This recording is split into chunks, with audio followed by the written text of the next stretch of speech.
senantiasa dalam rahmat dan ridha Allah Subhanahu wa taala. Itu juga kepada seluruh para hadirin, para gure-gure, tengku-tengku yang sudah berhadir pada tempat yang mulia ini. Pada malam ini mungkin berbeda dengan biasanya, kita tidak membaca kitab Tanbihul Muqtarrin, tapi membahas tentang masalah kurban dan permasalahannya. Agama Islam mengajarkan umatnya untuk memperhatikan orang yang ada di sekitar kita. Salah satu cara memperhatikan orang yang ada di sekitar kita, atau biasa lebih kita kenali dengan sebutan hablum minan nas, hablum minallah, ada hablum minan nas, hablum minallah, hubungan kita dengan Sang Pencipta, hablum minan nas, hubungan kita dengan sesama makhluk Allah. Salah satu bentuk bentuk kepedulian ajaran Islam kepada sesama manusia adalah diperintahkan berkurban sebagaimana dalam surat Al-Kautsar ayat 2 Allah berfirman, Bismillahirrahmanirrahim, fasholli li rabbika wanhar.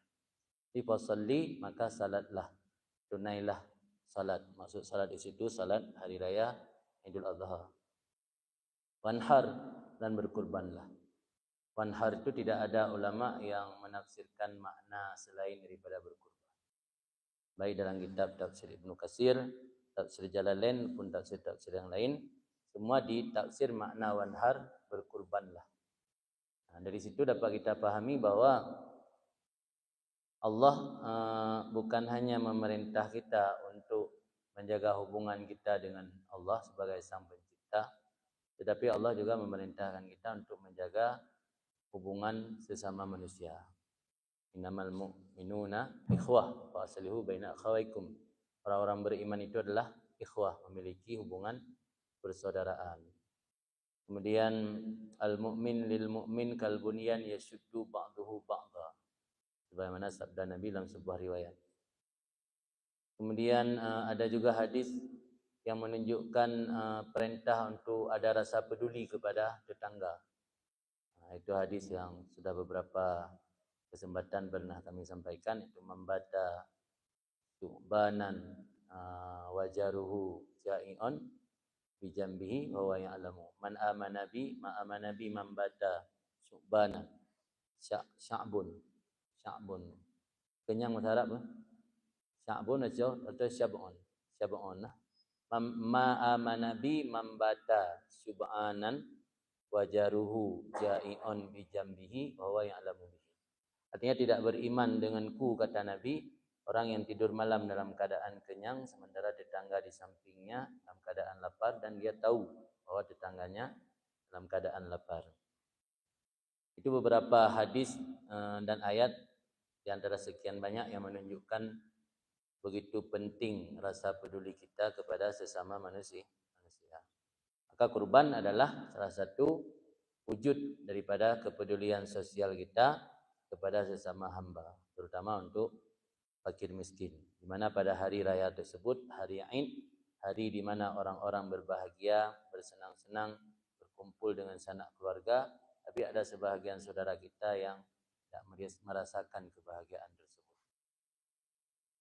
Apa definisi daripada kurban? Definisi kurban tersebut dari bahasa Arab disebut udhiyah. Udhiyah dari kalimat dhaha yudhahi. Udhiyatan artinya kurban, binatang yang disembelihkan untuk tujuan takarrub kepada Allah, mulai dari hari raya Id sampai akhir hari tasyrik. Itu waktu penyembelihan kurban. Bila disembelih sebelum waktu atau sesudah waktu, maka tidak dianggap sebagai kurban.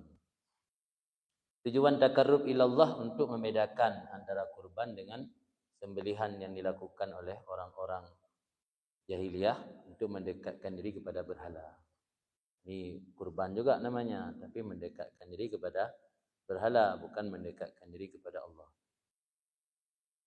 Maka dari itu definisi kurban adalah mayuzbah, binatang yang sudah disembelih untuk tujuan takarrub ilallah. Adapun sebelum disembelih maka tidak dinamakan kurban. Maka kirim uang ke kampung halaman untuk dibeli seekor sapi yang kemudian pada hari raya disembelihkan untuk kurban, itu bukan nakal udhiyah namanya. Nakal udhiyah kalau sudah disembelih, baru dinamakan udhiyah setelah disembelih. Kalau belum disembelih, belum dinamakan udhiyah. Hukum nakal udhiyah berbeda pendapat ulama, sama seperti hukum menakal zakat, memindahkan distribusi zakat. Memindahkan distribusi udhiyah, pendapat kuat haram. Pendapat kedua boleh. Sama seperti memindahkan distribusi zakat. Kapan baru dinamakan memindahkan udhiyah? Ketika sudah disembelih. Adapun sebelum disembelih, masih tahapan uang untuk dibelanjakan seekor binatang yang akan disembelih untuk kurban, maka tidak dinamakan nakal udhiyah. Kemudian hukum tentang udhiyah. Hukum udhiyah berbeda-beda. Di antara 4 mazhab dalam Islam, hampir bisa dikatakan mayoritas ulama berpendapat sunan muakkad. Tapi ada pendapat yang mengatakan hukum kurban wajib versi mazhab Hanafi. Ketahuilah wajib dalam mazhab Hanafi berbeda dengan fardu dalam wajib dalam mazhab kita. Karena dalam mazhab Abu Hanifah istilah wajib dan fardu berbeda. Bukan lafaz muradif, nanti lafaz yang memiliki arti dan makna yang berbeda. Dalam mazhab Syafi'i istilah fardu dan wajib lafaz muradif, ini memiliki arti yang sama kecuali dalam bab haji yang artinya beda. Apa makna wajib dalam mazhab Abu Hanifah? Ma yusabu ala fi'lih wa yu'aqabu ala tarkih bihirmani syafaati rasul. Jadi yang dikatakan wajib dalam mazhab Abu Hanifah, sesuatu yang ketika kita kerjakan dapat pahala, ketika kita meninggalkannya kita mendapat terhalang daripada syafaat Rasul. Yu'aqabu, orang disiksa karena meninggalkan perintah. Versi mazhab Hanafi ada 2. Ada yang dihukumi dengan terhalang mendapat syafaat Rasul, ada yang dihukumi dengan azab neraka. Jadi makna fardu dalam mazhab Abu Hanifah, diberi pahala ketika kita kerjakan, dapat siksaan ketika kita kerjakan, ketika kita tinggalkan dengan api neraka, disiksa dengan api neraka. Jadi kedudukan fardu dalam mazhab Abu Hanifah sama seperti kedudukan wajib dalam mazhab kita. Kedudukan wajib dalam mazhab Abu Hanifah hampir sama dengan kedudukan sunan muakkad dalam mazhab kita. Jadi beda mazhab, beda istilah. Jadi istilah fardu dan wajib pada mereka beda dengan istilah pada mazhab kita. Berarti kesimpulannya tidak ada satu mazhab pun yang menghukumi fardu ain untuk berkurban meskipun dia memiliki harta yang lebih. Jadi hukum berkurban sunat muakkadah, sunat yang dikukuhkan, sunat yang dikuatkan. Adapun untuk Rasulullah hukumnya wajib. Sebab ada sebuah hadis yang berbunyi ada 3 perkara. Fardun alayya tatawu'un lakum. Ada 3 perkara kata Nabi wajib di atasku, sunat untuk kalian. Pertama witir, salat witir, dan salat duha, yang ketiga kurban. Di hadis ini menjadi penguat bahwa maksud daripada perintah dalam ayat dan hadis untuk berkurban bukan perintah wajib, tapi perintah sunat.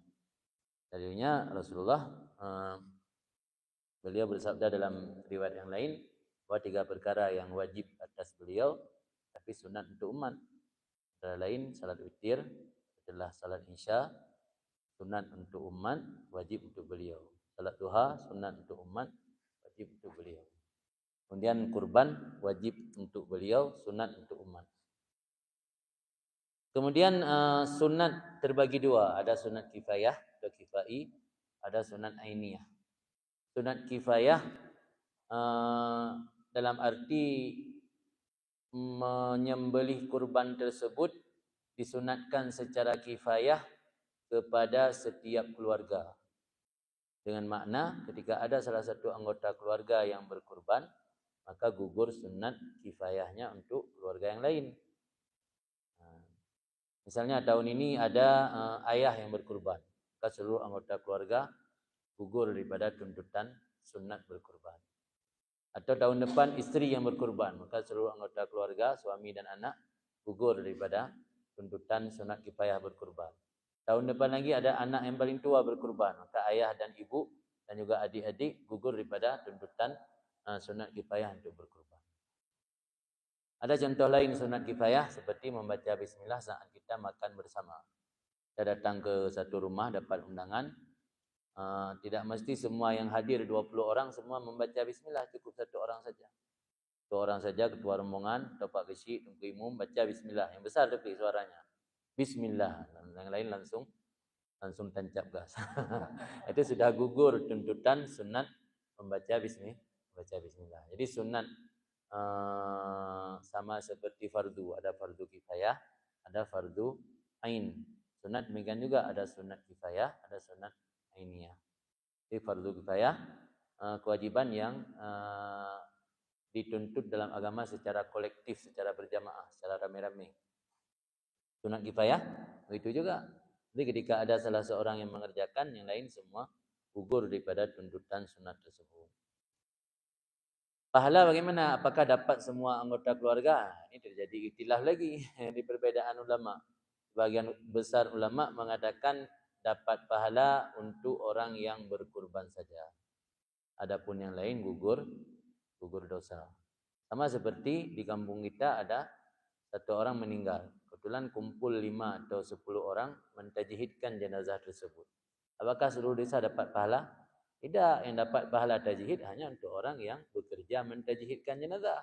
Untuk orang lain sekedar gugur dosa. Artinya kalau 5 orang ini tidak bekerja, berarti seluruh kampung mendapat dosa, membiarkan fardu kifayah terlantar tanpa ada yang menyelesaikannya. Demikian juga sunat kifayah. Jika ada salah seorang anggota keluarga dia berkurban, meniatkan kurban untuk dirinya, pahala hanya khusus untuk dirinya. Adapun anggota keluarga yang lain hanya sekedar gugur tuntutan sunat. Itu menurut sebahagian ulama. Kata sebahagian yang lain, semua anggota ahli keluarga juga dapat pahala. Kemudian berkaitan dengan binatang apa saja yang bisa dijadikan untuk kurban. Berdasarkan dari beberapa dalil oleh ulama dalam fikih menyimpulkan khusus binatang kurban itu hanya 3 macam jenis sapi dengan segala noknya termasuk kerbau, jenis onta dengan segala noknya, jenis kambing dengan segala noknya. Adapun binatang peranakan, misalnya ada sapi, kalau memang jelas benih atau peranakan daripada sapi dengan rusa misalnya, tidak sah dijadikan kurban.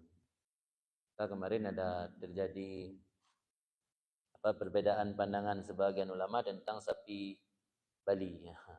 Kata orang sapi Bali itu hasil perkawinan antara rusa dengan sapi.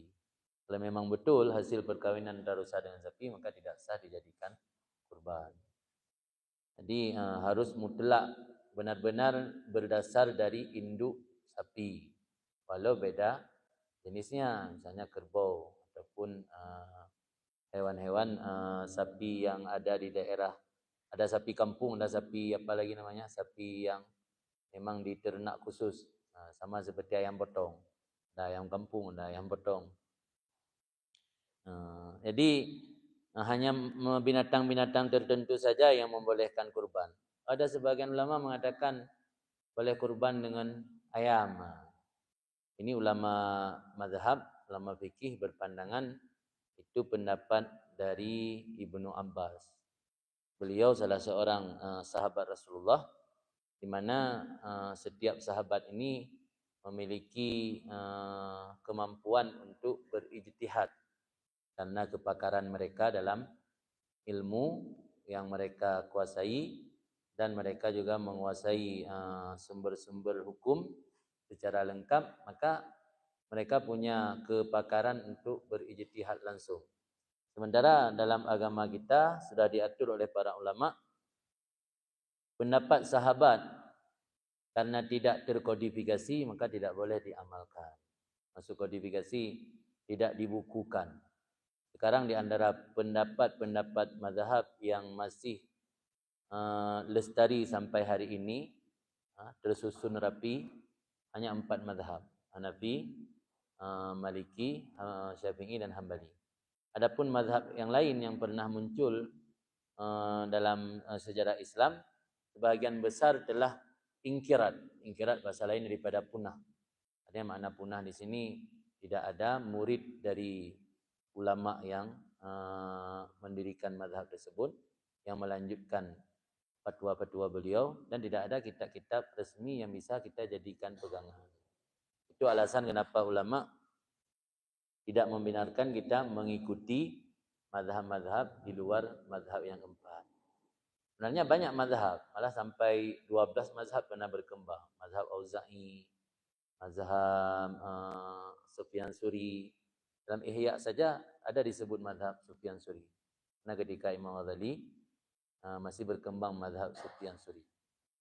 Jadi banyak sekali mazhab-mazhab dalam fikih yang mana pandangan mereka tentang binatang kurban, salah satunya yang berbeda dengan mazhab yang ada, itu tentang boleh kurban dengan ayam. Itu pendapat Ibnu Abbas. Tapi ulama berpandangan tidak boleh kita mengikuti pendapat tersebut karena tidak terkodifikasinya mazhab Ibnu Abbas. Maksud tidak terkodifikasi, kalau mau lihat rujukan, mana kitab Ibnu Abbas? Biar kami baca, kami pelajari. Tidak ada kitab Ibnu Abbas. Yang ada hanya riwayat orang. Orang meriwayatkan bahwa Ibnu Abbas pernah mengeluarkan fatwa boleh berkurban dengan ayam.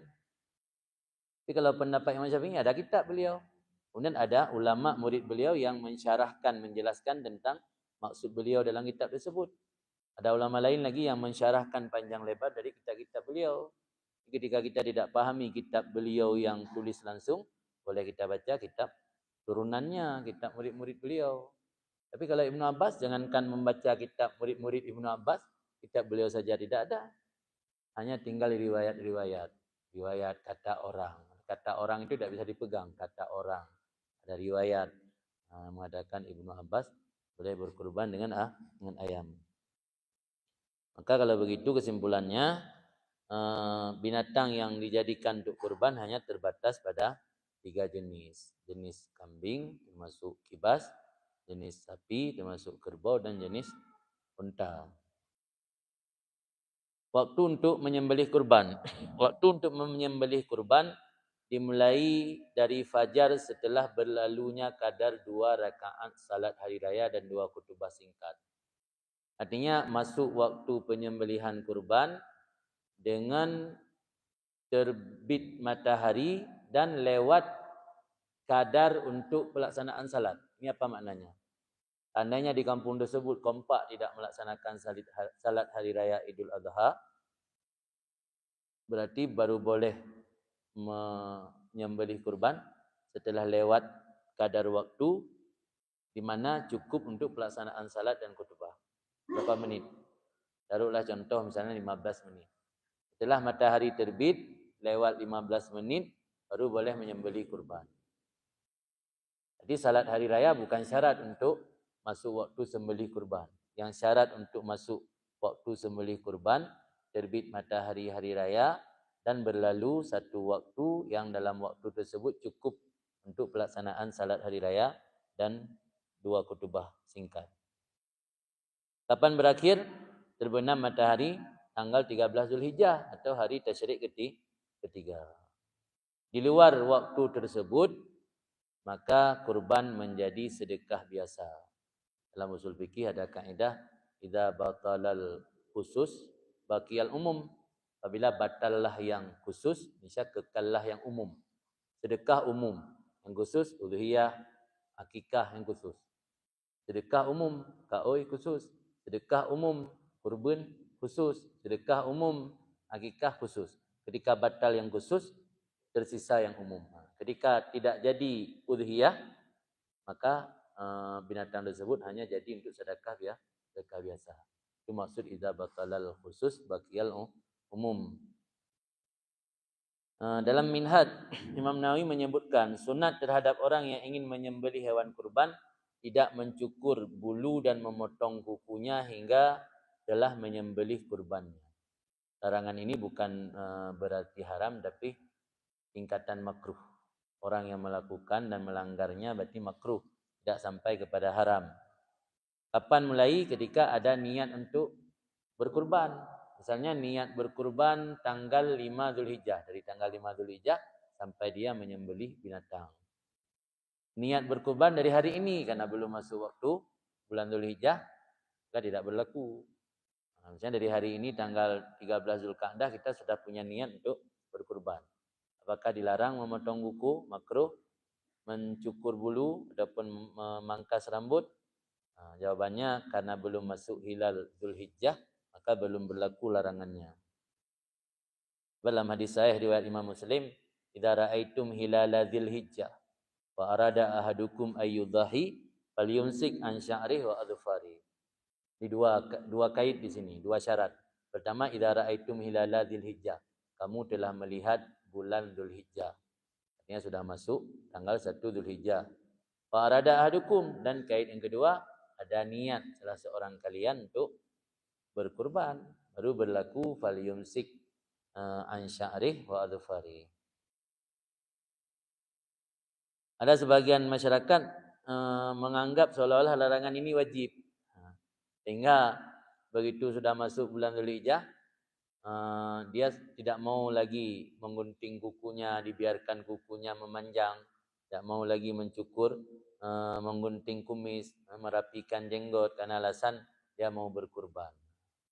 Ketahuilah hukumnya tidak sampai pada haram, hanya sebatas makruh.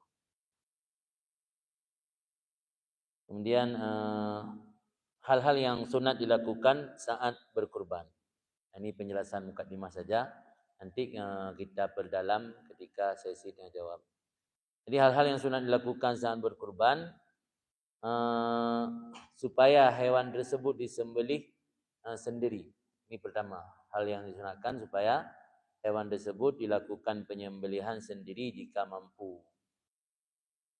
Adapun apabila tidak mampu, karena misalnya seorang wanita tidak mampu untuk berkurban sendiri, atau kita masih ada rasa takut melihat darah pada jatuh pingsan nanti, ini mewakilkan kepada orang lain.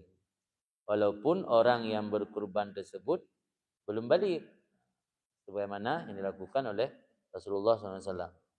Sedangkan bagi perempuan ataupun kunsa, maka disunatkan untuk mewakilkan sembelihan kepada orang lain. Di perempuan walaupun dia berani, turunan Cunyak Din, berani dia menyembelih sapi sendiri, tetap disunatkan mewakilkan kepada orang lain. Karena yang namanya perempuan memiliki potensi besar akan terjadi hal-hal yang tidak diinginkan. Misalnya terjadi mukhalatah, bercampur dengan kaum lelaki. Terjadi misalnya terbuka aurat. Tengok rumah dikin dia kata tusuk jilbab. Ada aurat. Karena urinang perempuan adalah aurat. Maka mereka tidak dianjurkan melakukan profesi yang dilakukan oleh kaum lelaki.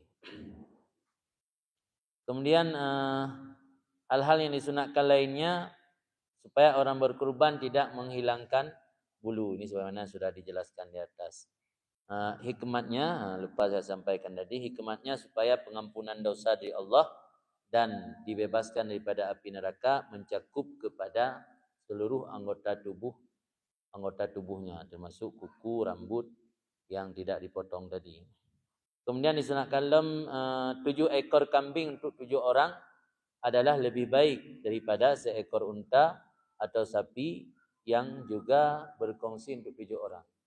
Kenapa? Karena yang diperhatikan dalam sembelihan kurban iraqatud dam. Iraqatud dam kalau terjemah bahasa kita sebanyak mana menumpahkan darah. 7 ekor kambing kita potong dengan 1 ekor lembu. Walau 1 ekor lembu untuk 7 orang. 7 ekor kambing untuk 7 orang, tapi iraqatud dam lebih banyak pada 7 ekor kambing karena 7 buah leher. Lembu hanya 1 leher. Jadi lebih banyak darah yang tumpah ketika orang menyembelih 7 ekor kambing. Itu alasan ulama lebih utama 7 ekor kambing ketimbang 1 ekor lembu. Kemudian 1 ekor lembu tersebut apakah boleh orang niatnya berbeda-beda? Sebagian orang niat akikah, sebagian orang niat udhiyah. Boleh jawabannya. Jadi ada 1 ekor lembu berkongsi 7 orang, bergabung 7 orang, 3 orang niat untuk akikah, sementara yang sisa 4 orang niat untuk udhiyah. Dibolehkan.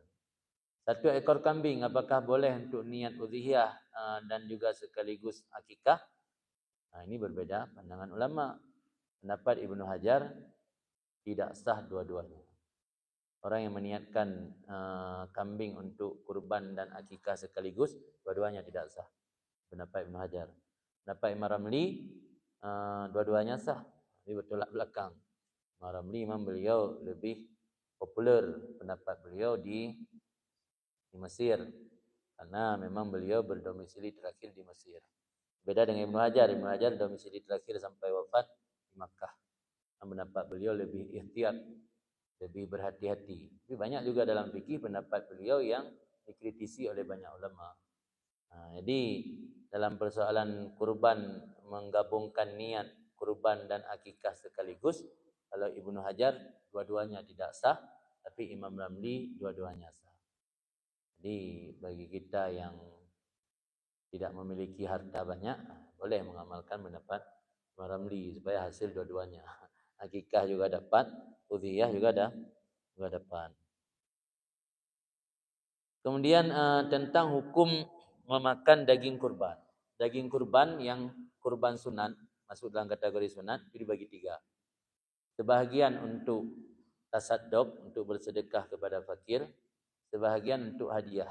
Kalau disebut hadiah itu boleh untuk orang kaya. Kemudian sebahagian untuk makan sendiri, untuk tabarruk. Itu kalau kurban sunat. Adapun kurban wajib atau nazar, semuanya harus ditasadduq untuk fakir miskin. Walau sekedar untuk rasa, rasa kalau dibaca tidak dibenarkan. Kalau kurban nazar. Kurban sunat yang boleh makan sendiri, boleh untuk dihadiahi dan boleh untuk tasadduq. Kurban yang ditasadduq untuk orang fakir menjadi milik. Kalau orang fakir boleh tidak makan, dijualnya boleh. Setelah kita kasih kurban mentah untuk orang fakir, kemudian lantas dia bawa ke orang jual mie atau bakso, dia jual daging yang sudah diterima tadi. Itu sah hukumnya. Tapi daging kurban yang diberikan untuk orang kaya tidak sah dijual, karena yang diterima oleh orang kaya namanya hadiah, bukan sedekah. Jadi hadiah itu untuk memuliakan orang, itu tujuan hadiah, untuk memuliakan orang. Tapi memuliakannya dengan cara memakan hadiah kita, bukan dengan menjual balik ke orang lain. Ini harus dipaham. Di kurban yang diberikan untuk fakir miskin itu menjadi milik sah mereka. Jika menjadi milik sah, mereka terserah mau bawa kemana. Mau makan sendiri, mau kasih untuk orang lain, atau mau menjualnya. Tapi kalau kurban yang sifatnya hadiah bukan sedekah, tidak sah untuk dijual belikan. Maka panitia kurban kalau ingin menjual kulit hewan kurban, itu disedekah dulu untuk orang fakir. Buat janji, nanti kasih ke kami biar kami jual. Nanti uang kita bagi. Itu boleh. Yang tidak boleh langsung panitia kurban atau pemilik kurban menjual kulit. Sebab ada hadis, man ba'a jildal udhiyah fala udhiyatalah. Orang yang menjual kulit binatang kurban maka tidak ada udhiyah baginya. Jadi haram hukumnya menjual kulit kurban dan tidak sah akad jual belinya. Itu kira-kira di antara hukum tentang memakan daging kurban. Dan daging kurban harus diberi secara mentah. Kalau ingin buat kenduri di menasah umpamanya atau di masjid, ada hilah caranya. Kasih dulu ke fakir miskin, kemudian minta kembali untuk dimasak oleh panitia kurban. Tapi kalau langsung dimasak baru dibagi-bagikan tidak sah. Berbeda dengan akikah. Akikah tujuannya untuk mewujudkan rasa syukur kita atas kelahiran anak. Maka akikah itu sebenarnya bukan mengundang orang. Kalau kita fikir ditulis baksu. Baksu itu mengirim. Jadi setelah kita buat jadi makanan siap saji, kemudian kita antar ke rumah orang-orang yang terdekat, terutama jiran, tetangga, fakir miskin, kerabat. Jadi diantar makanan akikah yang sudah siap. Jadi yang terjadi pada tempat kita berbeda, mengundang orang datang ke rumah.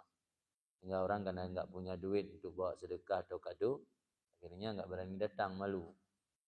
Ini tradisi sebenarnya, bukan satu hal yang berlaku dalam syariat. Dalam agama kita akikah tidak ada walimah akikah mengundang orang ke rumah. Akikah itu baksu semua. Baksu dia harus diantar, bukan mengajak orang untuk makan di rumah. Tapi kalau kenduri yang lain misalnya walimatul urus, kenduri walimatul khitan, walimatul urus ada orang kawin, nikah, pesta, itu ngajak orang undang ke rumah. Tapi kalau akikah kita yang mengantar makanan ke tempat orang. Kemudian apa lagi? Permasalahan kurban nazar.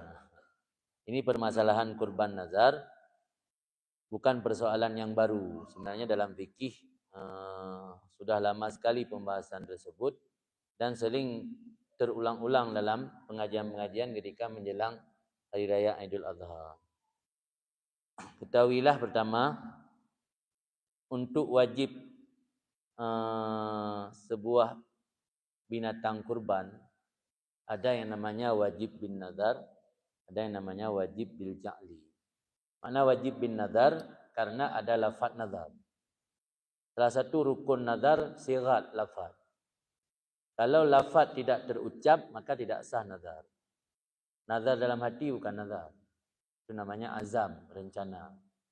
Nazar baru terakad, baru subut, kalau bahasa kita subut artinya baru terakad nazar, baru jadi nazar ketika terucap ada lafaz. Kalau tidak ada lafaz itu bukan nazar. Kalau ketika ada orang bernazar tanya dulu bagaimana Bapak mengucapkan lafaz nazar. Kalau dijawab, saya enggak pernah ucap, cuma teringat dalam hati. Itu bukan nazar namanya. Tidak wajib untuk dibayar. Karena sah nazar. Yang sering masyarakat kita. Kemarin baru-baru ini ada satu lokasi dayah. Ketika kita katanya sudah dinazarkan untuk tanah dinazarkan untuk dayah. Kami tanya bagaimana cara ucapnya? Nggak pernah ucap, cuman teringat dalam hati. Ini teringat dalam hati bukan nazar namanya.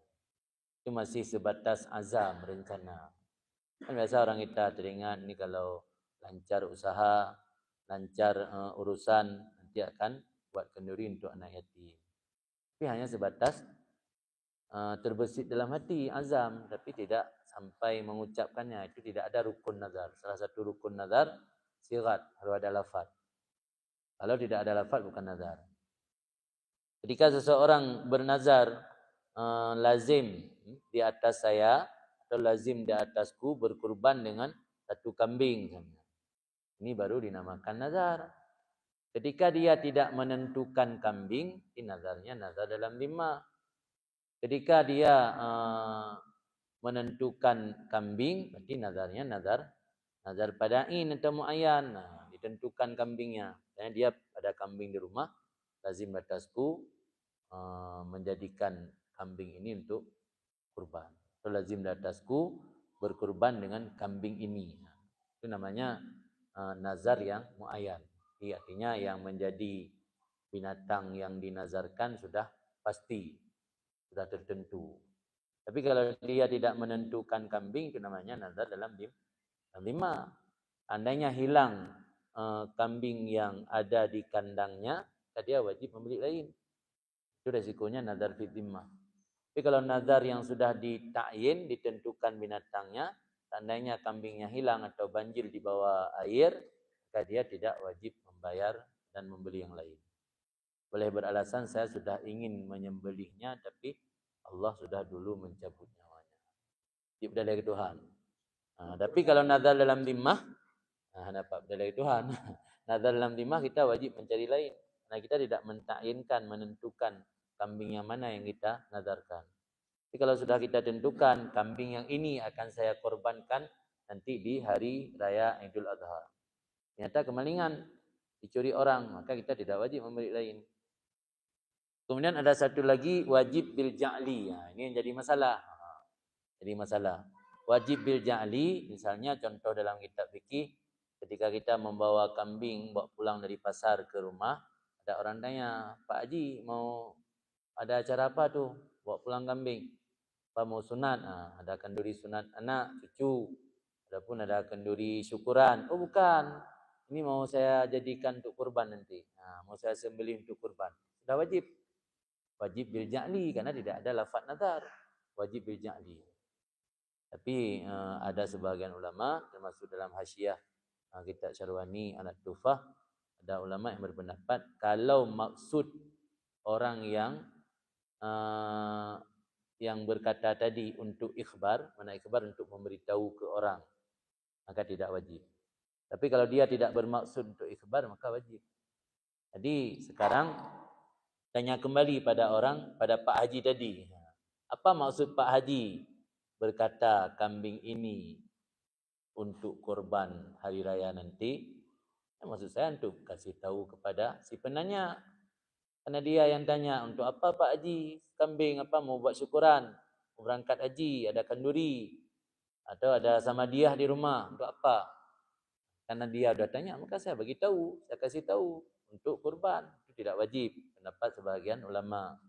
Tapi kalau dia berkata ini untuk kurban, sementara dia tidak bermaksud untuk ikhbar, untuk memberitahu kepada si penanya, maka pandangan ulama dalam fikih itu menjadi wajib. Ketika wajib, dampaknya apa? Tidak boleh makan untuk sendiri, harus disedekahkan semua untuk fakir miskin. Itu beda antara kurban sunat dengan kurban wajib. Kemudian terakhir sebelum kita masuk ke dalam sesi tanya jawab, berkurban untuk orang lain. Ini juga sering terjadi dalam masyarakat kita. Berkurban untuk orang lain ada dua versi. Apakah berkurban untuk orang lain dari harta orang lain? Itu posisi kita sebagai wakil, harus ada lafaz taukil.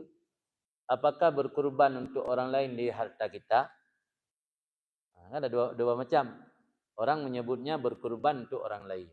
Ditanya dulu maksud berkurban untuk orang lain apa? Dari harta kita atau dari harta orang lain?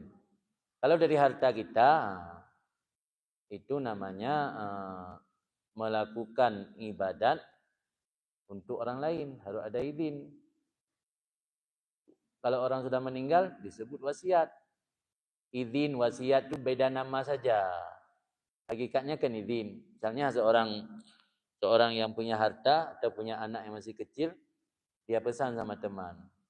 Ini menurut analisa dokter, saya bertahan hidup sebulan lagi. Ini saya pesan sama Anda sebagai teman dekat saya, tolong jaga anak saya masih kecil. Nah, itu nama orang disebut wasi dalam fikih. Penerima wewenang untuk menjaga anak-anak dari almarhum. Namanya wasi. Jadi beda nama saja, hakikatnya ada idin. Maka berkurban untuk orang lain yang sudah meninggal, ulama berbeda pendapat, Imam Nawawi dengan Imam Rafi'i. Menurut Imam Nawawi tidak sah bila tidak ada wasiat. Walau untuk orang tua sendiri, kurban si engkau almarhum, bila beliau ketika hidup tidak pernah berwasiat, maka apa yang dilakukan oleh anaknya tidak sah sebagai kurban, tapi sah sebagai sedekah sunat. Surah An-Nahl, idza batalal khusus baqiyal umum. Ketika yang khusus batal, maka tersisa yang umum. Tapi ada pendapat kedua, pendapat Imam Rafi'i. Kata beliau, boleh, karena yang dilihat adalah sedekah secara umum. Jadi sedekah secara umum, jadi tidak mesti harus ada izin. Jadi tentang persoalan berkurban untuk orang yang meninggal, ini ada dua versi pendapat ulama. Jadi kalau ingin berpegang kepada pendapat yang unggul, maka tidak sah tanpa ada wasiat. Jadi pendapat yang kedua pendapat lemah. Itu kira-kira tentang kurban dengan segala permasalahannya. Dan yang selanjutnya kita masuki sesi yang kedua. Silakan tunggu-tunggu bertanya apakah berkaitan dengan masalah kurban atau persoalan-persoalan yang lain.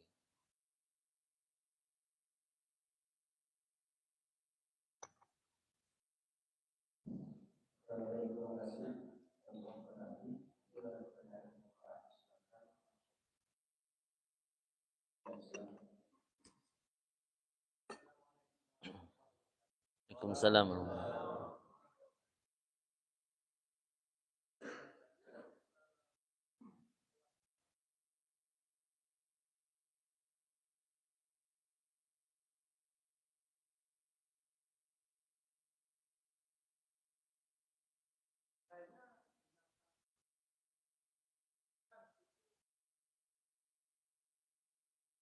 Cacat.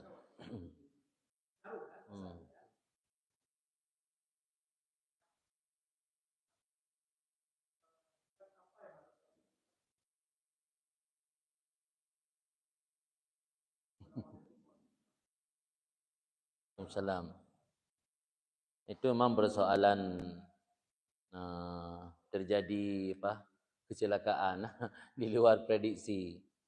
Dalam fikih, cacat yang timbul ketika proses penyembelihan, bila cacat tersebut dianggap sebagai aib yang merusak udhiyah, maka tidak sah dijadikan udhiyah.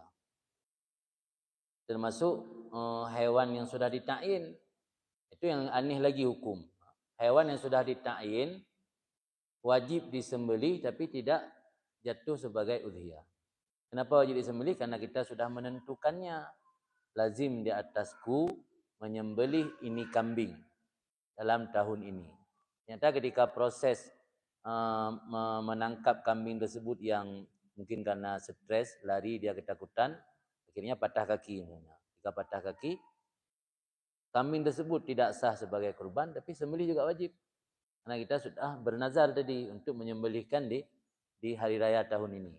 Jadi tetap wajib disembelih, jatuh sebagai sedekah sunat, tapi kita wajib mencari kambing yang lain untuk kurban.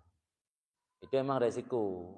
Maka caranya panitia supaya buat perjanjian dengan pihak yang punya kurban dan kewajiban berhak meminta ongkos. Ongkos menjegal binatang, memotong binatang kurban itu dibebankan di atas yang punya kurban. Kalau pihak panitia mau bergotong royong itu terserah. Dibuat satu surat ada MOU, seandainya ketika kami melakukan proses penyembelihan terjadi kecelakaan di luar perkiraan kami, segala sesuatunya ditanggung oleh yang punya kurban. Rumenan ni. Man mekarat neo. Atau dah pegat aturan mana? Kami tidak menanggung proses penyembelihan. Kami hanya bersedia membagi-bagikan saja daging yang sudah disembelih. Mana selesai kan? Ini hukuman beta pegaji hukuman kisas. Seandainya berlaku kisah di negara kita, orang yang bunuh orang lain tanpa hak akan diambil kisas, artinya di istilah saja tungbila.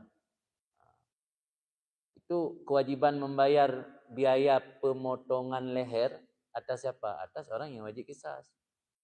Sila lempoh gob.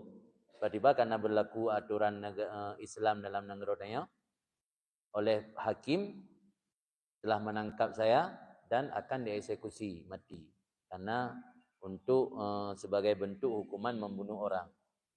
Ketika orang yang menjegal saya tidak mau tanpa diberi uang itu diambil dari mana? Dari negara atau dari yang calon orang yang akan dieksekusi? Dari orang yang akan dieksekusi. Berarti lih mati berarti peng lah. Si mana yang aturan? Demikian juga hukum zakat. Misalnya orang tidak mau ngantar zakat kita ke rumah orang fakir karena jauh rumahnya di pedalaman 25 km dah mau dalam. Dia minta ongkos. Ada ongkos 100,000, saya mau ngantar zakat bapak ke rumah mustahik. Kita yang wajib keluarkan. Tidak akan malah dia dapat duit jaga, je peng lah. Sebab kan kewajipan dia tanya. Zakat kewajipan atas kita, muzaki, pemilik harta. Segala kebutuhan untuk mengeluarkan zakat atas kita juga. Jadi kurban walau tidak wajib, misalnya kurban sunat, itu hak yang harus dikerjakan oleh si pemilik kurban. Di segala kebutuhan untuk proses penyembelihan di atas si pemilik kurban. Itu aturan yang sebenarnya. Cuma dalam masyarakat kita karena ada sikap gotong royong, kerjasama, maka biar tidak ada tuntutan, maka harus buat MOU, buat perjanjian le. Nyo kan datang aja dekedi. Pada rupa-rupa binatang, atas haki. Ini siapa yang nanggung? Mau tidak bapak siap menanggung segala kerugiannya. Kalau bukan siap baru bismillah. Mana tak urusan ni. Sebab dalam pandangan fikih tidak ada solusi itu, tidak ada cara apakah tetap sah yang cacat karena proses ketidaksengajaan apakah tetap sah sebagai kurban. Tidak ada pendapat yang mengatakan sah.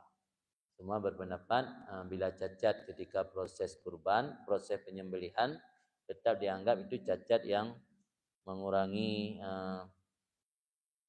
bisa menggugurkan udhiyah, bisa menggugurkan keabsahan udhiyah. Cacat yang dimaksud di situ cacat yang mengurangi daging. Sehingga ulama berbeda pendapat pada hewan yang hamil. Apakah hewan betina hamil sah dijadikan kurban? Ini kita kaji fikih. Fikih tentang masalah hewan betina. Apakah bisa dijadikan kurban?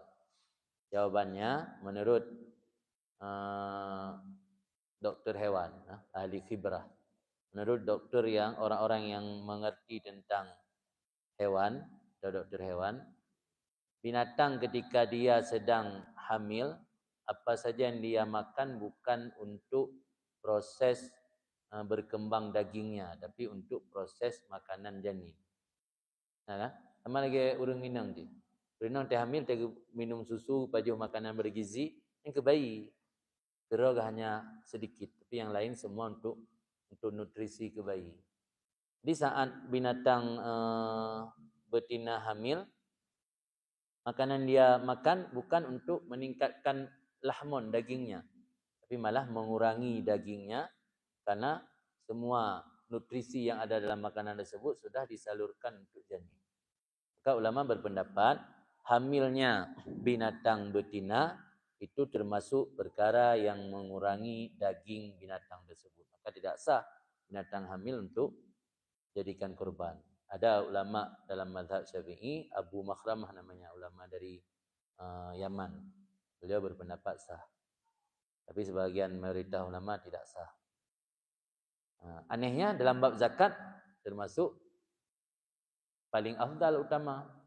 Orang membayar zakat lembu atau zakat kambing, dia kasih yang kambing dan lembu yang sedang hamil. Ini paling utama. Kenapa beda? Kenapa pada zakat lebih utama memberi yang hamil, pada kurban malah tidak sah? Bedanya karena zakat tujuan lin nama, mana nama untuk berkembang. Jadi harapan dari agama, orang yang menerima zakat itu dia akan mendapatkan pengembangan harta. Suatu saat dia bukan lagi penerima zakat tapi menjadi muzaki, orang yang mengeluarkan zakat. Tujuan daripada udhiyah bukan untuk perkembangan, tujuan udhiyah untuk dagingnya, bukan untuk perkembangan. Jika seandainya ada udhiyah misalnya di kampung 100 ekor kambing, maka boleh dibagi untuk 100 orang fakir yang mana mereka tidak menyembelih tapi memelihara kambing tersebut. Tidak boleh, tidak sah dan haram hukumnya. Ada udhiyah apalagi sudah ditakyin, ditentukan tahun ini harus disembelih. Misalnya nazar untuk disembelih tahun ini. Ternyata pihak panitia tidak menyembelih tahun ini, menunda sampai tahun depan. Atau dipelihara dulu, siapa tahu nanti dia makin berkembang, ada anak, keturunan. Maka hukumnya dosa mentakhirkan hak orang. Jadi beda tujuan. Tujuan udhiyah untuk lahmon, daging. Tujuan zakat untuk nama, berkembang. Maka karena zakat tujuan untuk berkembang, sah memberi zakat binatang yang sedang hamil. Tapi udhiyah karena tujuannya untuk daging, maka tidak sah binatang yang sedang hamil. Itu kira-kira perbedaan hukum dalam fikih.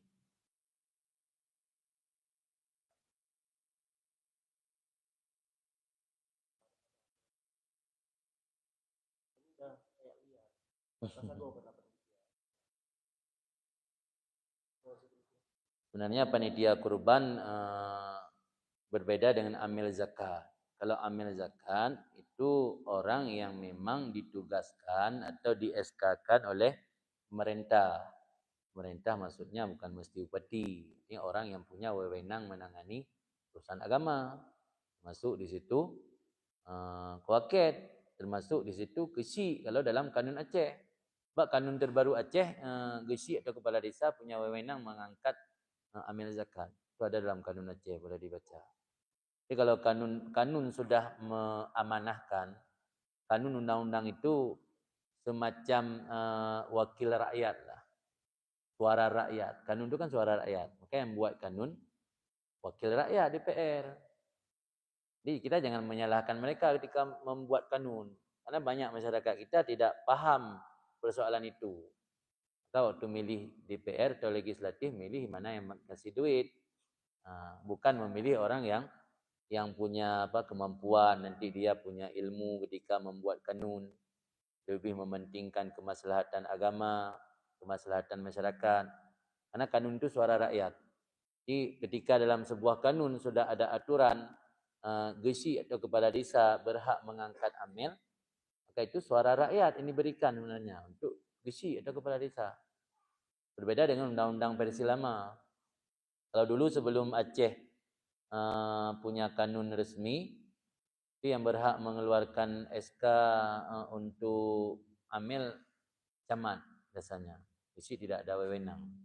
Jadi ketika Aceh sudah punya kanun gampung, kanun resmi gampung, pemerintahan gampung, maka gesi juga punya wewenang untuk mengangkat amil. Adapun panitia kurban, dia tidak berlaku sistem amil pada zakat.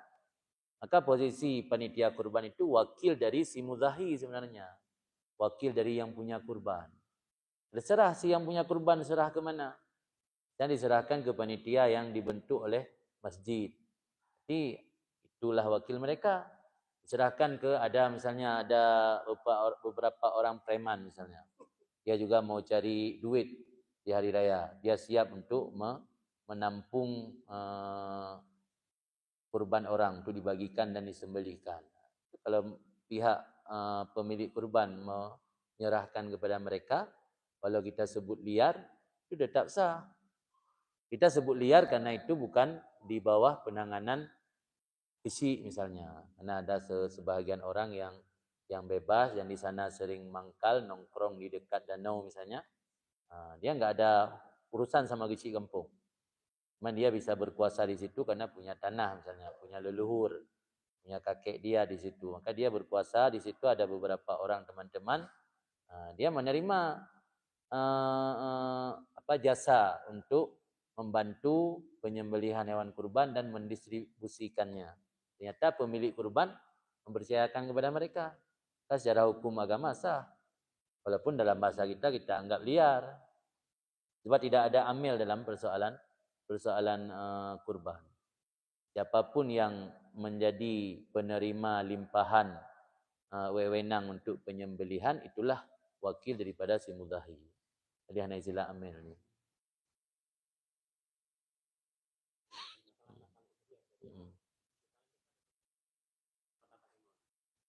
Kita membawa seekor kambing ke kecamatan lain.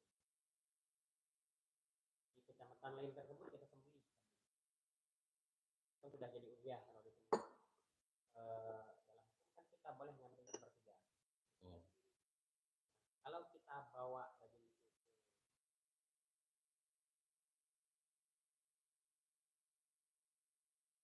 pertama udhiyah baru dianggap haram nakal, baru dikatakan udhiyah dulu. Apa definisi udhiyah? Definisi udhiyah ma yudhbah, barang atau binatang yang sudah disembelih, yang tujuannya taqarruban ilallah, untuk mendekatkan diri kepada Allah. Artinya yang belum disembelih itu bukan udhiyah. Udhiyah dalam fikih diterjemah makna ma yudhbah, yang sudah disembelih. Kalau belum disembelih, masih wujud, masih hidup, berarti belum namanya udhiyah. Jok binatang mono kambing 1 ekor kita bawa ke simpang balik. Itu belum udhiyah namanya. Itu calon udhiyah. bukan udhiyah. Di calon udhiyah tidak haram nakal, baru haram nakal yang sudah jadi udhiyah. Apalagi masih dalam bentuk uang. Kita bawa uang 15 juta untuk membeli seekor sapi. Kita bawa dari sini ke Biren. Itu belum nakal udhiyah. Jadi pertanyaan tadi, setelah kita sembelih di sana, sudah disembelih, baru disebut udhiyah. Kemudian kita bawa kita ambil sepertiga, bawa ke Takengon. Apakah udhiyah tersebut sunat atau wajib? Kalau udhiyah sunat, sah, boleh. Kalau udhiyah wajib, tidak boleh. Sebab yang haram nakal itu udhiyah yang bisa memutuskan harapan orang fakir. Itu ilat atau hikmat kenapa dilarang memindahkan udhiyah, karena memutuskan harapan atau mengecewakan dalam masa lain fakir miskin. Kita misalnya memotong sapi di sini, para warga yang ada di dekat lokasi sudah melihat, mereka sudah berharap. Bahasa kitab tamak, tum'on. Tama'on itu tamak atau berharap. Mereka sudah berharap, mungkin sebentar lagi kita dapat bahagian daging kurban. Mungkin ada anaknya yang sudah lama tidak makan daging. Kalau le mak ba ni sabar ya nak, sebentar lagi mungkin kita dapat bahagian daging. Tiba-tiba kabeh gangkut gak mel lain. Jadi memutuskan harapan mereka. Nan harim. Sama lagi takut sih. Takut menyedakut zakat harta-harta yang tidak nampak, tidak haram nakal. Yang haram nakal harta yang nampak. Contoh padi. Ada ternak nampak pada orang. Harta yang nampak pada orang, maka zakatnya haram kita nakal. Karena boleh jadi tetangga di dekat sawah kita, fakir miskin yang di dekat sawah kita, dia sudah berharap. Ini sepertinya padi yang ada di sawah Tengku Haji Pulan, sebentar lagi sudah panen. Mungkin kita akan kebahagiaan zakat. Tiba-tiba kamu kata, ini jujur zakat. Jadi memutus harapan fakir miskin. Itu alasan kenapa diharamkan. Tapi ini bukan masalah yang disepakati ulama. Ada terjadi perbedaan pendapat. Ada beberapa persoalan tu yang masalah nakal. Termasuk nakal mayit, memindahkan mayit. Itu pendapat yang rajih, yang kuat, haram juga. Jadi dalam mazhab Maliki dan pendapat kedua dalam mazhab Syafi'i. Misalnya ibu kandung kita sudah lama tinggal bersama kita di Takengon. Dan kita di sini memiliki area sendiri untuk pemakaman keluarga. Atau tidak ada, tapi ada pemakaman umum yang mana oleh Gesik mengizinkan. Ternyata kita bawa pulang ke Kumantan Jong misalnya. Itu kalau dalam fikih hukumnya haram. Kecuali orang yang meninggal tersebut tidak ada tempat untuk dikebumikan di sini. Atau ada, tapi masyarakat tidak mengizinkan karena beliau bukan warga di sini. Tapi kalau ada yang mengizinkan, kita punya tanah sendiri untuk pemakaman orang tua atau keluarga, tapi setelah meninggal kita bawa, memindahkan jenazah ke tempat lain. Hukumnya juga haram. Banyak persoalan-persoalan nakal tersebut. Tapi dalam masyarakat kita cenderung, kenapa ulama tidak melarang? Karena bukan persoalan yang disepakati. Ada terjadi perbedaan pendapat ulama. Saya teringat ketika meninggal ibu dari salah seorang ulama Aceh yang tinggal di Medan, Abu Kumala. Pernah dengar? Abu Kumala, beliau satu angkatan dengan Abu Azid ketika belajar di Darussalam, tempat Abu Yamdawali.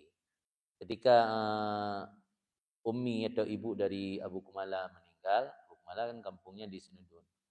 Beliau ketika pidato di hadapan jenazah, langsung beliau sampaikan, agar nanti masyarakat jangan berprasangka buruk lah.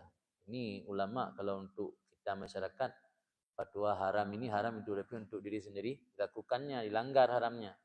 Jadi beliau ketika pidato di hadapan jenazah, langsung beliau sampaikan, hari ini saya mengikuti pendapat yang kuat dalam mazhab Maliki yang membolehkan untuk memindahkan jenazah.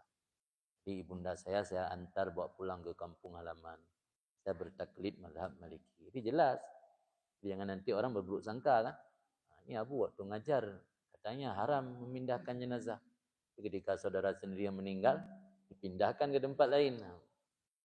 Jadi nakal zakat, nakal udhiyah, nakal mayit. Itu 3 persoalan yang dalam masyarakat kita sebahagian masyarakat tidak mengamalkannya. Padahal pendapat yang kuat, yang unggul dalam fikih justru sebaliknya. Haram nakal dekat, haram nakal udhiyah, haram nakal main.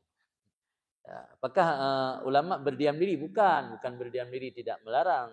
Tetapi memang dalam fikih ada pendapat yang berbeda, tidak sepakat. Ini bukan persoalan yang disepakati. Biasanya baru diingkari atau dibetulkan, diluruskan ketika terjadi perbedaan dalam masyarakat, persoalan yang disepakati ulama. Ada satu kaedah dalam kitab fikih, la yungkarul mukhtalafu fih wa yungkarul mujma' alaih. Artinya persoalan yang sepakat ulama, masyarakat mengingkari, itu yang harus diprotes. Adapun persoalan yang terjadi khilafiyah, masih berbeda pendapat, ada orang yang tidak mau melakukannya, biarkan saja. Jangan diingkari. Yang penting jangan sampai terjadi pecah belah. Sebab dibenarkan mengamalkan pendapat kedua selama pendapat tersebut bukan pendapat yang sangat-sangat lemah atau pendapat yang masuk kategori syad. Makna syad?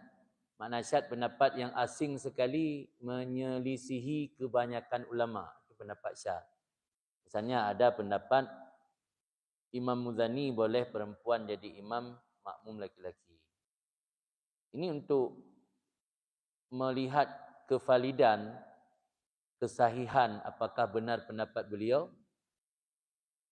Tidak ada yang bisa membenarkan. Beliau tidak ada lagi dalam wafat, murid Imam Syafi'i. Cuman ada riwayat, ada yang mengatakan beliau pernah berfatwa seperti itu. Tapi mau tanya sama beliau enggak ada lagi dalam wafat. Jadi masih bisa dikatakan katanya. Katanya itu tidak kuat, katanya. Ada orang katanya pelan-pelan. Ada pendapat wanita jadi imam makmum laki-laki, ada. Katanya pendapat Imam Muzani. Tapi pendapat tersebut menyelisihi mayoritas ulama-ulama lain. Ini pendapat yang semacam ini dianggap pendapat syad. Pendapat syad ulama tidak membenarkan untuk kita beramal. Termasuk talak 3 sekali ucap jatuh 1. Itu juga pendapat yang menyelisihi konsensus ulama, kesepakatan ulama.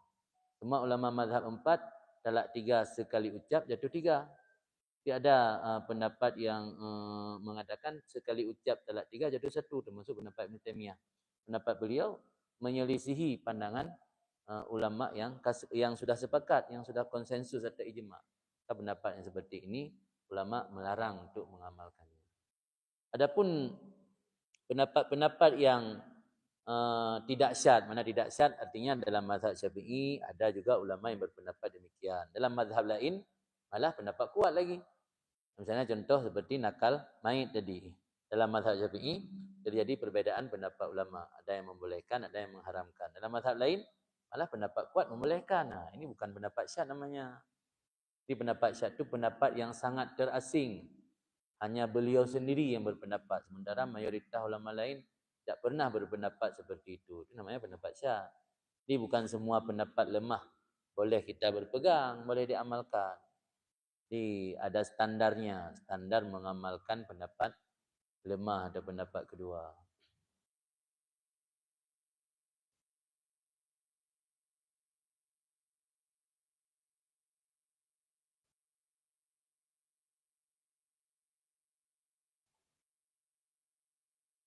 Ya.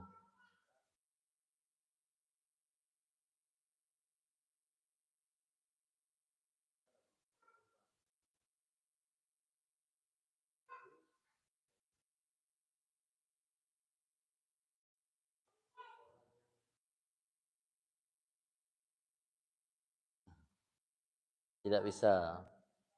Orang yang menazar tersebut tidak bisa makan dan orang yang dia tanggung nafkah, istri dan anaknya juga tidak bisa memakannya. Wajib sedekah semua. Apabila dia menentukan dayah, wajib diberikan untuk dayah tersebut.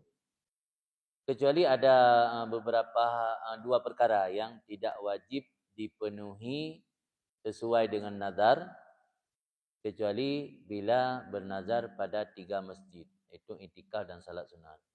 Kita bernazar salat sunat atau i'tikaf di masjid agung yang ada di kota Takengon. Itu boleh dibayar di Masjid Ibireun.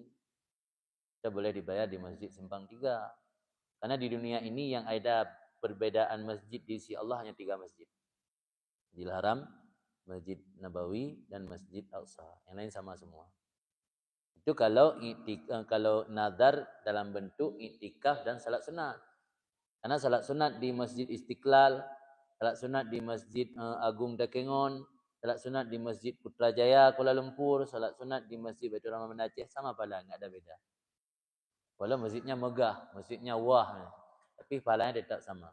Sama dengan salat sunat di masjid kampung yang hanya 2 saf, masjid kecil sama pahala. Kecuali yang beda pahala, Masjid Haram 100.000 kali lipat, Masjid Nabawi 1.000 kali lipat, Masjid Al-Aqsa 500 kali lipat. Itu saja masjid yang ada perbedaan, di mana disebut oleh Rasulullah dalam sebuah riwayat hadis, la tusyaddur rihal illa li salasin. Makna la tusyaddur rihal, tidak diperintahkan mengikatkan barang bawaan atau ransel. Artinya orang ketika safar dia pasti membawa barang bawaan. Disebut rihal dalam bahasa Arab. Rihal itu atau rahal, barang yang dibawa oleh para musafir biasa ditaruh di belakang ketika mereka menunggangi unta atau kuda. Makna tusyaddur rihal, mengikat barang bawaan agar tidak jatuh. Jadi Nabi tidak memerintahkan untuk mengikat barang bawaan, alias tidak memerintahkan untuk bersafar, kecuali untuk 3 masjid. Masjidil Haram, Masjid Nabawi, Masjid Al-Aqsa. Maka orang yang bernazar iktikaf dan salat di masjid manapun yang dia sebut asal bukan 3 masjid tadi, itu boleh dilunasi nazarnya di mana-mana masjid. Kecuali ya nazarnya bukan dalam bentuk iktikaf dan salat. Misalnya bersedekah. Lazim data saya bersedekah semen 5 sak untuk masjid pesantren Tungkupulan. Tidak boleh dialih ke tempat lain. Harus ke situ. Begitu juga nazar kanduri. Nazar kanduri kambing untuk dayah pesantren anak yatim Darul Aitam. Tidak boleh dikasih untuk anak yatim yang ada di tempat lain, harus ke Darul Aitam. Tapi kalau nazar iktikaf dan salat sunat itu boleh dibayar di mana saja kecuali 3 masjid. 3 masjid itu punya khususiat, maka tidak boleh. Sementara masjid yang lain tidak ada khususiat, sama di sisi Allah. Walau pada pandangan kita lebih indah masjid ini ketimbang masjid yang lain. Itu pandangan kita, tapi pandangan Allah sama kecuali 3 masjid.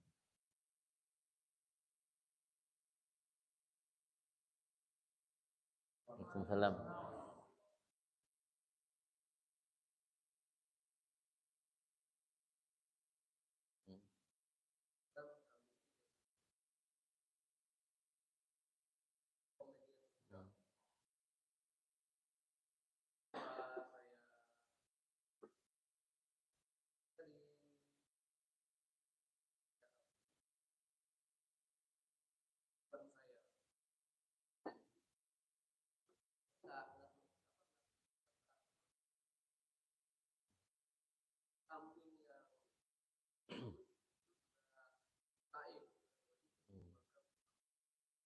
Tapi tidak terucap.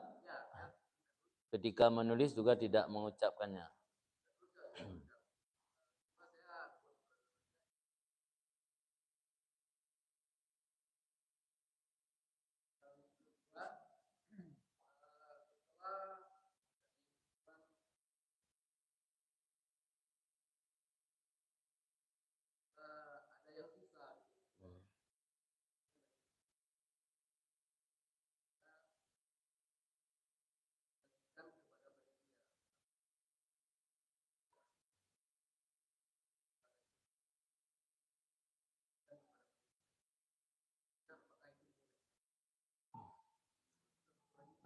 Yang kedua itu daging kurban sunat atau nazar?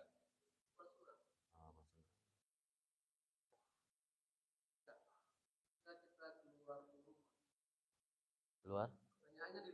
Oh, no.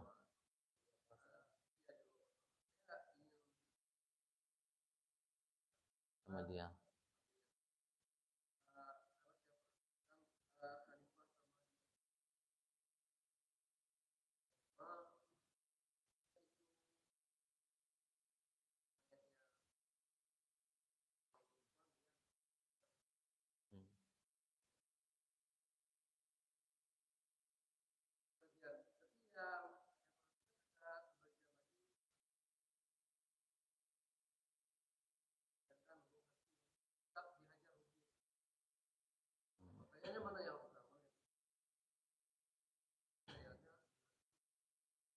Waalaikumsalam warahmatullahi wabarakatuh. Yang pertama menulis di platform media hadhihi udhiyati. Salah satu contoh ta'in dalam kitab ucapan hadhihi udhiyati. Ini adalah kurbanku. Itu masuk dalam ta'in ketika diucap. Yang jadi masalah ini tidak diucapkan, hanya ditulis. Dalam pembahasan bab lain, ini boleh dibanding nanti. Karena tidak ada satu keterangan yang pasti dari ibarat kitab orang yang menulisnya, bukan mengucapnya. Tapi ada perbandingan masalah. Misalnya ketika kita menulis ucapan-ucapan kalimat sarih, misalnya sarih talak, lafaz sarih talak, itu baru jatuh talak ketika ada niat. Kalau tidak ada niat, sekedar menulis saja, tidak ada terbesit dalam hati pada apa yang kita tulis itu, maka itu tidak dianggap sebagai ta'in. Misalnya kita menulis talak, saya menceraikan istri saya, macam mana anda tulis? Anda tulis tak pihak ada kun, dan tanpa kita niatkan, maka tidak itu talak. Sebab lafaz sarih tersebut dihukumi kinayah. Ketika kita tulis tanpa diucap, dihukumi kinayah. Ketika dihukumi kinayah, berarti harus ada niat. Begitu juga ketika kita menulis lafaz ta'yin udhiyah, tapi kita tidak meniatkan, hanya sebagai bentuk ikhbar ataupun informasi saja, tapi tidak bermaksud untuk mentakyin, maka sekedar menulis saja tidak jadi ta'yin tanpa ada lafaz. Sebab beda antara mengucap dengan menulis. Kalau menulis bahasa kitab namanya kitabah. Setiap lafaz-lafaz sarih ketika dikitabah tanpa ada niat, maka dia tidak berlaku. Harus benar ucap je. Kalau yang masalah. Kemudian yang kedua masalah sisa daging kurban le.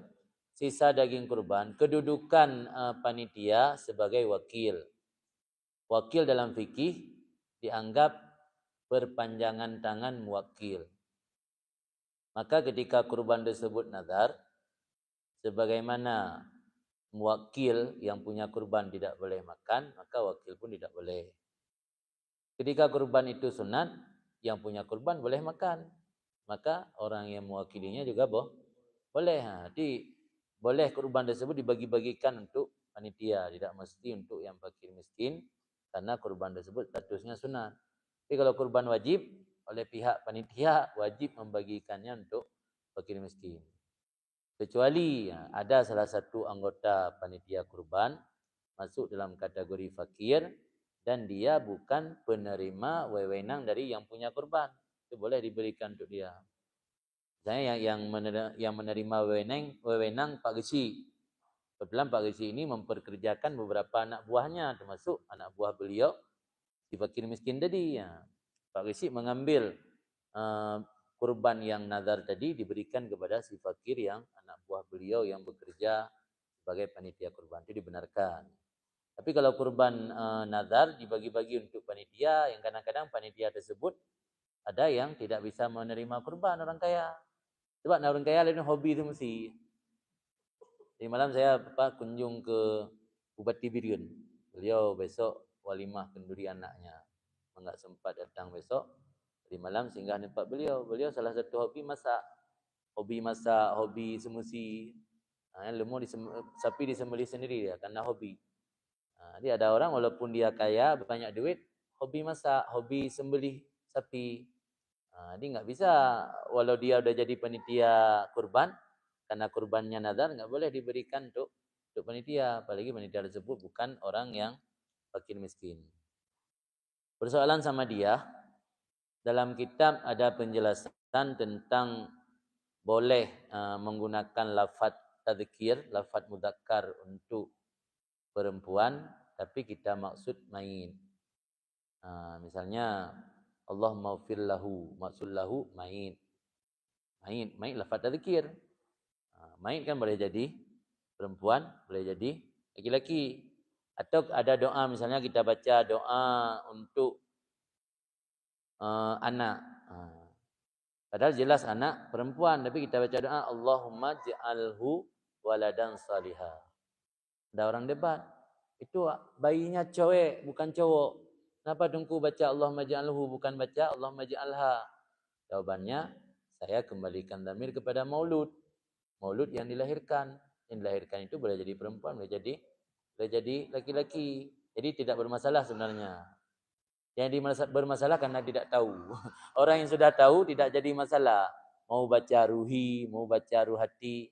Mungkin beliau baca ruhi karena ini maksud mayit. Misalnya kita datang umrah, kan setiap selesai salat 5 waktu ada salat jenazah di Masjidil Haram atau di Masjid Nabawi. Itu apa niat kita? Karena kita tidak tahu yang jenazah itu apa perempuan atau laki-laki. Niat saja apa yang diniatkan oleh imam. Saya salat jenazah meniatkan apa yang diniatkan oleh imam. Itu boleh. Adapun karena sudah pasti perempuan, tapi kita tidak bermaksud kepada jenis kelaminnya, bermaksud kepada mayit, boleh. Anak sudah pasti cewek atau perempuan, tapi kita bermaksud kepada maulud yang dilahirkan. Maulud yang dilahirkan. Tapi kalau sudah ada kepastian jenis kelamin, boleh juga digunakan dhamir yang untuk muannas. Jadi tidak mesti mayit perempuan harus dibaca ruhati. Ya, kalau ada orang yang tidak baca ruhati itu tidak sah sama dia hanya. Sah-sah saja, sah dibaca ruhi karena yang maksud dia mayit. Sah dibaca ruhati karena yang maksudnya jenis kelamin. Dua-duanya sah.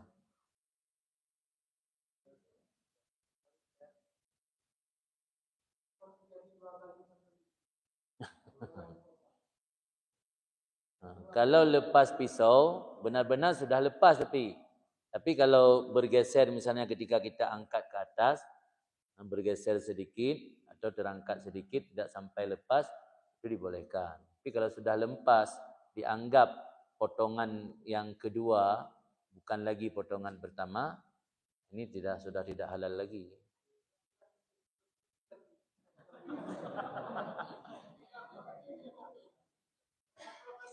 Oh, mana berarti hukum ji?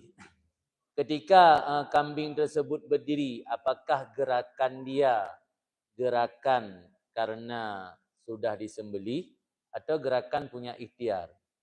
Misalnya begini, syarat untuk menyembelih binatang harus putus wadiji dan mari ya. Ada istilahnya wadiji dan mari, ada 2 urat di sini. 2 urat, yang satu namanya mari, jalur nafas, yang satu lagi jalur makanan. Ketika urat tersebut sudah putus, walau binatang tersebut berdiri dan lari sampai beberapa meter, sampai 100 meter atau 200 meter, tetap itu harakah mazbuh namanya. Harakah mazbuh gerakan yang dipengaruhi oleh akibat dari penyembelihan. Karena mungkin terjadi nyawanya belum habis keluar kan, lagi ada sitik. Ada orang sembelihin bebek, ada yang bisa terbang lagi. Habis disembelih bisa terbang dia beberapa meter. Jadi gekoh dia kata. Tapi menyo kapasti bunuh putuh dengan sembelihan pertama. Walaupun gerok-rok dengan pisau sembelihan kedua, hana memberi bekas di. Tapi harus pasti sudah putus. Tapi menyo hana pasti putus, ni lanjut. Jadi katakanlah menyo yang lebih baik pastikan mentang ketika sembelihan berputus 2 uratnya. Ketika 2 uratnya kaputus, biarkan saja dia. Walaupun berdiri bagaimanapun jangan ganggu lagi. Kalau nanti jatuh, berarti sembelihan pertama tadi sudah selesai. Cuma mungkin kalau bahasa Aceh, kong tak nyawang. Nah, istilah bahasa Aceh kan, kong tak nyawang binatangnya.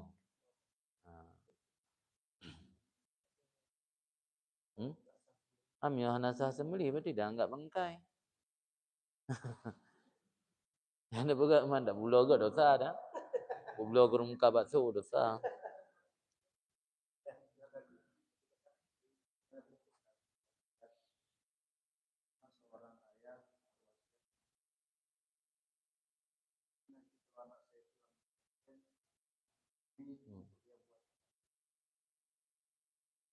Lama meninggal si ayah, sementara tanah ini lokasinya bukan jauh.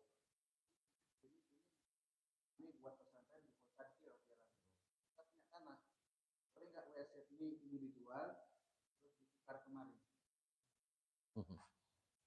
Namanya apakah jatuh wakaf atau tidak? Boleh nggak ditukar? Tanah di kota jual ini pindah ke pesantren. Terima kasih. Kalau tidak ada lafaz wakaf namanya tasbil. Tasbil atau musabbal. Tasbil dari sabil, mana sabil jalan, jalan Allah. Jadi tasbil tanah yang sudah kita lepaskan milik untuk dijadikan pada jalan Allah, namanya tasbil. Nama tanahnya musabbalah. Kalau ada lafaz wakaf namanya mauquf. Ada wakif, tukang wakaf, ada mauquf, objek yang diwakaf, ada mauquf alih, penerima manfaat dari wakaf. Siapa pemilik harta wakaf? Allah. Bukan wakif, bukan mauquf alih. Kita sebagai pimpinan pesantren hanya bertindak sebagai nazir. Nazir kalau bahasa kita orang yang melihat, orang yang mengawasi, melihat, mengelola harta wakaf itu namanya nazir. Nazir boleh ditentukan oleh si wakif. Wasiat yang semacam tadi itu bukan wakaf karena dia tidak melafazkan wakaf. Jadi bila yang punya tanah berkata, nanti seandainya saya meninggal, maka tanah yang ada di area di desa Fulan misalnya itu menjadi wakaf untuk daya, itu menjadi wakaf untuk masjid. Terus sebut wakaf. Apa beda wasiat dengan wakaf secara langsung?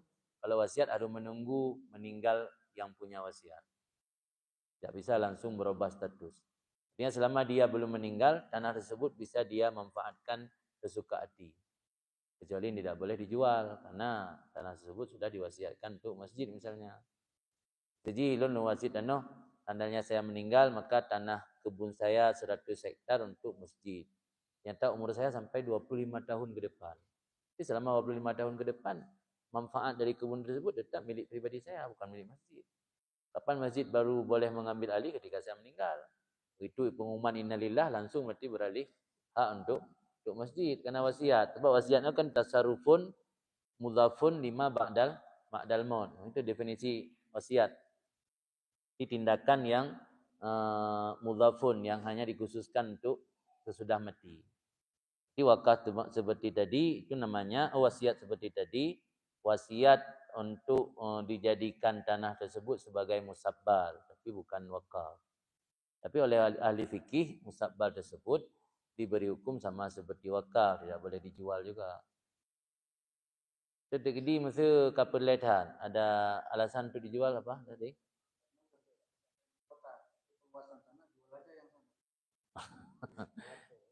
Istibdal untuk menggantikan harta musabbalah tersebut tidak boleh sebenarnya. Boleh cari dana lain untuk beli lokasi, nanti pemanfaatan dari hasil kebun tadi semua dipergunakan untuk pesantren. Dan berikutnya orang yang diwasiat si anak ini kan juga. Oh, kalau tak urusan. Maka boleh nggak? Pokoknya intinya musabah tadi apakah boleh? Karena orang yang diwasiatkan si anak yang pulang di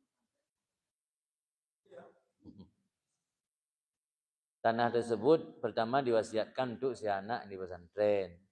Kemudian anak di pesantren sudah meninggal, ahli warisnya masih ada. balik. Oh, belum balik.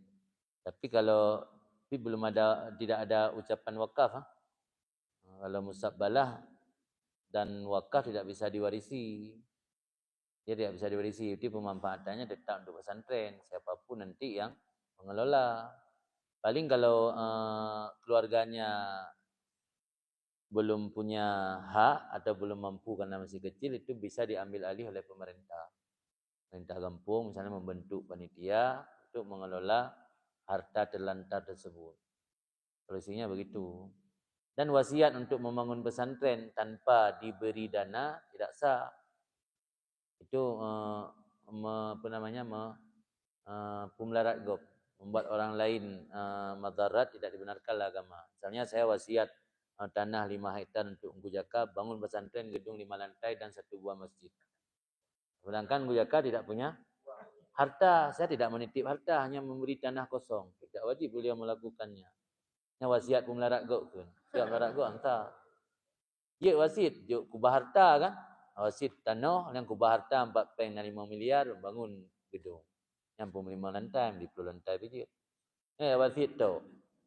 Nah di Langsa pernah ada satu orang ingin wakaf tanah untuk Dayah Mudi. Kemudian beliau mensyaratkan harus sempat beliau di sisa umurnya melihat dayah tersebut sudah hidup, sudah ada bangunan. Sementara beliau hanya mewakafkan lahan kosong. Kami enggak terima karena enggak ada dana untuk membangun asrama, membangun masjid. Karena beliau hanya mewakafkan tanah kosong. Jangan, Pak.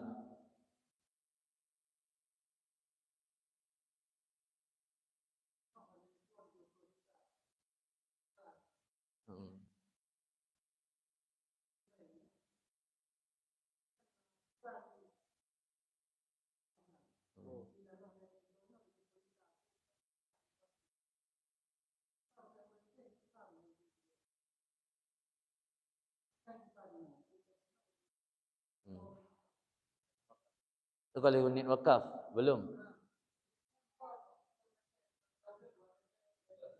Belum unit wakaf.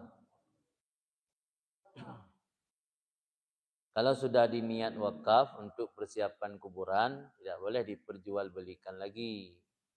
Persoalan masyarakat ini hanya bidin untuk pegat area tanahnya. Nah solusi hotel lagi kan, tapi harus indikal madhab. Dalam madhab Abu Hanifah boleh menukar guling harta wakaf, tapi yang mengambil tindakan imam. Jadi paling kurang kita hijau peti, nduk oleh warga, musyawarah warga, yang ambil kebijakan misalnya bupati menyediakan satu lahan yang lain untuk ditukar guling dengan lahan yang sudah ada. Tapi dalam mazhab Imam Syafi'i hukum wakaf sempit. Ini pernyataan Abu Bantan yang almarhum, almarhum Abu Bantan. Dalam mazhab Syafi'i memang sempit hukum wakaf. Yang le kelonggaran hukum wakaf dalam mazhab Maliki dan Hambali. Itu dalam mazhab Hanafi dan Hambali. Kalau ada persoalan wakaf, ibirun pernahan kasus tanah wakaf kenang reni tapui. Dia tanya mandang Abu Lamladeh kan. Duduk rapat para ulama-ulama mengambil satu kesimpulan walau harus berpijak kepada mazhab yang lain. Sebab ada solusi kan. Kita berpijak dengan mazhab Hanafi, mazhab Syafi'i memang sempit dalam masalah wakaf. Tanah kalau diniatkan wakaf tidak boleh ditukar guling. Dalam masa kita istibdal ke. Anjuran toli. Enggak, maksudnya solusi ada.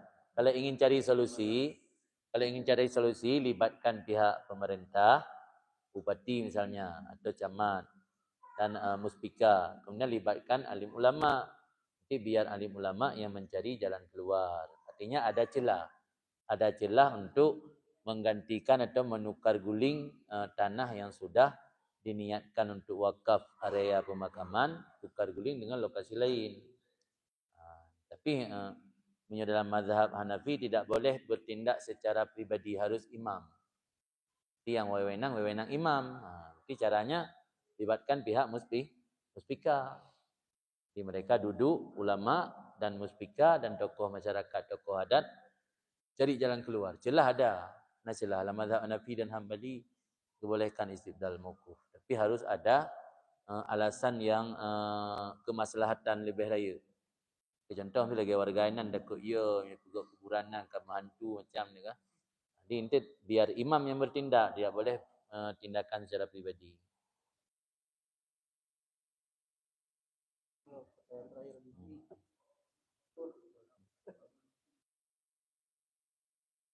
Waalaikumsalam.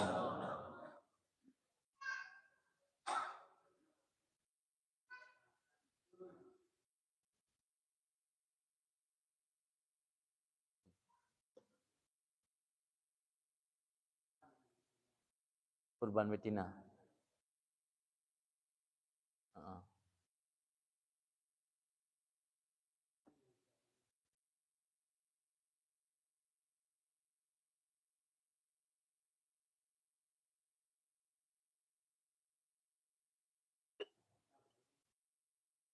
Betina.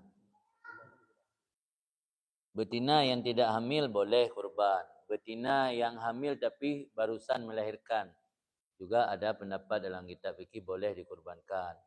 binatang yang sudah dikebiri atau khasi, bahasa Arab khasi, bahasa Aceh gasi, boleh dikurbankan.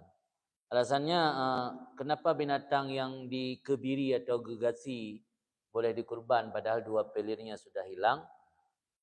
Alasan ulama fikih lang hitam, ketika binatang tersebut dikebiri, dia akan berdampak positif, dagingnya wangi, anam beko, melanduk beko. Ketika dagingnya wangi dan semakin berkembang bertambah, hilang pelir duana digantikan oleh daging yang sedap dan bertambahnya daging. Ini alasan fuqaha. Maka gasi atau dikebiri tidak menjadi cacat yang menolak keabsahan udhiyah. Tapi hamil, kenapa hamil jadi masalah? Dalam kita alasannya seperti itu. Karena ketika binatang tersebut hamil, maka sebahagian yang dia makan dari makanan semua bukan lagi untuk tubuhnya, untuk dagingnya, tapi untuk makanan untuk janin. Nah, itu alasan tidak boleh. Ketika binatang tersebut sudah melahirkan, maka apa yang dia makan bukan lagi untuk janin karena janin sudah keluar. Jadi binatang betina jid tasi ke kurban, walau yang paling afdal yang jantan. Akikah yang cid, akikah kami inang sah, kurban kami inang sah, man paling utama yang agam. Yang hamil tapi kah melahirkan, walau urut yang sama, semalam melahirkan, tinggal bunga dari kurban sah. Yang penting saat disembelih dia bukan lagi dalam keadaan hamil. Kemudian contohlah ilm, ilahigo. Kenapa kambing atau binatang yang rontok gigi tidak sah kurban? Karena ketika gigi rontok dia tidak bisa makan secara maksimal. Ketika dia tidak bisa makan secara maksimal karena tidak ada kemampuan mengunyah, maka bisa berdampak mengurangi daging. Berbeda halnya ketika binatang tersebut bawaan tidak ada gigi sama sekali. Kena lemah atau kambing dari lahir bak mak ikan hanaigo. Dengan rontok dudo, beda hukum. Ni rontok dudo tidak sah jadi kurban. Tapi kalau bawaan tidak ada gigi boleh. Kan di mau muskil lah. Man yang hanaigo bawaan kan hanai tengok baju makanan sit. Binatang punya tabiat, firasat. Ketika dia tidak sama sekali tidak pernah memiliki gigi, dia punya cara lain untuk mengunyah makanan. Tapi ketika dia sudah pernah memiliki gigi, ternyata giginya sudah rontok, binatangnya hanakai dengan gaya manusia. Manusia aja pakai ego palsu. Binatang ya mungkin ya batang kawat dia pakai ego palsu. Jadi ada dampaknya. Di hukum fikih ini beda persoalan, beda hukum.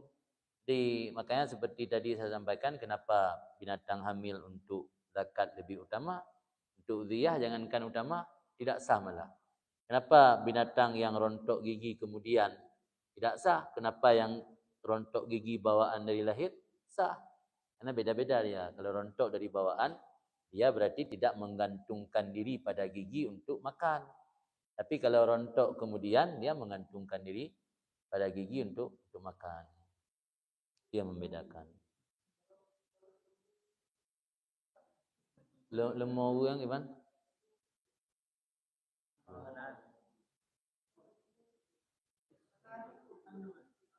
Nanu. Mandul, hana masalah lemau. Yang penting daging yang ada pada fisik lembu tersebut tidak berkurang. Masalah mandul dia tidak bisa menghasilkan keturunan. Nah masalah lemau mandul.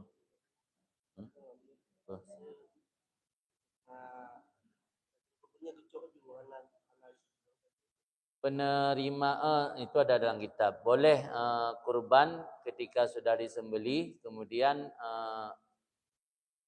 fakir miskin mengambil secara langsung tanpa ada aba-aba untuk pengumuman untuk mengambilnya, boleh.